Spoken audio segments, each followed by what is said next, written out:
When you hear about India, the headlines can be pretty dizzying, right?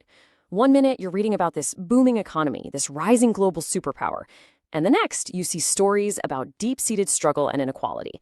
So let's dive in and try to make sense of the complex, contradictory realities facing India today. And this is really the million-dollar question, isn't it? How can both of these things be true at the exact same time? Is India this unstoppable superpower in the making, or is it a nation still wrestling with some really fundamental challenges? Well, the answer, as we're about to see, is it's both. This slide just lays it out perfectly.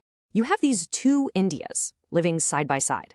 On one side, you've got the incredible success story. We're talking strong GDP growth and lifting a mind-boggling number of people out of extreme poverty. But right there with it, you have an India of lingering struggles, where inequality is just massive, and for so many people, life is defined by unstable work and shaky incomes. All right, so in this first part, we're going to really unpack this growth paradox. We're going to look at why these two Indias coexist and what that actually means for people on the ground. Now, here's what you've got to understand. The progress in cutting down extreme poverty, it's absolutely real, and it's a huge achievement. But, and this is a big but, for a huge chunk of the population, that progress is incredibly fragile. It's like walking a tightrope. A single health crisis in the family, an unexpected job loss, or one bad monsoon that ruins the crops, and boom, a family can fall right back into poverty. There's often no safety net to catch them. Okay, so now that we've got a handle on that paradox, let's start digging into the core challenges. What are the systemic issues that are creating all this fragility and, holding back progress for everyone? Wow, okay, this chart gets right to the heart of the economic structure. The vast, vast majority of India's entire workforce is in what we call the informal sector. These are jobs that aren't officially registered, they're not taxed, they're not really monitored by the government. It is the absolute engine room of the economy, but it's an engine that's running in the shadows. And this has huge consequences. For millions and millions of people, working in this informal economy means a life without the most basic protections. We're talking low, totally unpredictable wages, no pension, no health insurance from your job, and forget about paid sick days or a vacation. It is a constant, relentless grind with almost zero security. Another huge challenge is corruption. This chart shows India's score on the Corruption Perception Index, which is basically a measure of how clean or corrupt a country's public sector is seen to be. And as you can see, while it's not at the very bottom, India's score is kind of stuck in the middle, which tells you that dealing with the system can often come with some pretty big governance headaches. And the key point is that this isn't just about a few bad apples. The system itself can actually create incentives for the wrong kind of behavior. This quote here really nails it. It talks about things like patronage and the capture of institutions for private gain, which are still very real problems that just chip away at fair development.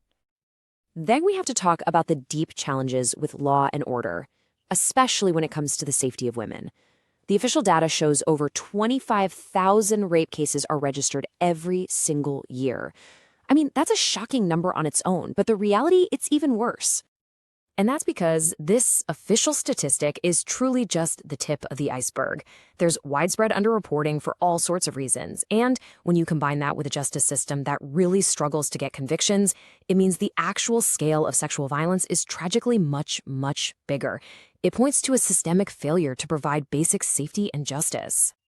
And finally, it's not just the most vulnerable who are feeling the pressure. You've got the middle class, the supposed engine of growth, feeling totally squeezed between rising costs and their own dreams for a better life. And at the same time, India's massive youth population is facing a really tough situation. The skills they have don't always line up with what the job market needs, and that leads to a whole lot of frustration and uncertainty.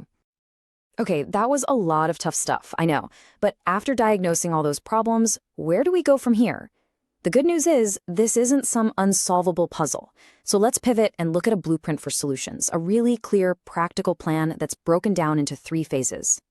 Phase 1 is basically triage. It's about stopping the bleeding. This means immediately strengthening social safety nets, things like direct benefit transfers or DBT to get support directly to the vulnerable.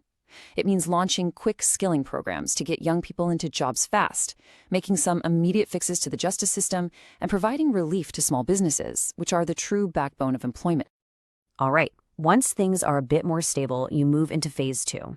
This is where the deeper structural work really begins. We're talking about encouraging businesses to join the formal economy, maybe through a simpler tax system like the GST, the Goods and Services Tax. It also means making sure every single citizen has real access to good healthcare and schools, while also taking on the tough but necessary reforms in land, labor, police, and the judiciary. And phase 3, well, this is the long game. This is about transforming the very foundations of the society. It means sustained investment in people, in human capital, right from childhood on up.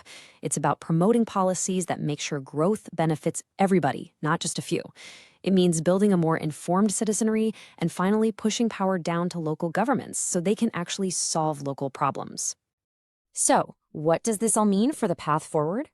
Here's the most crucial point. This is not just a job for the government. No way.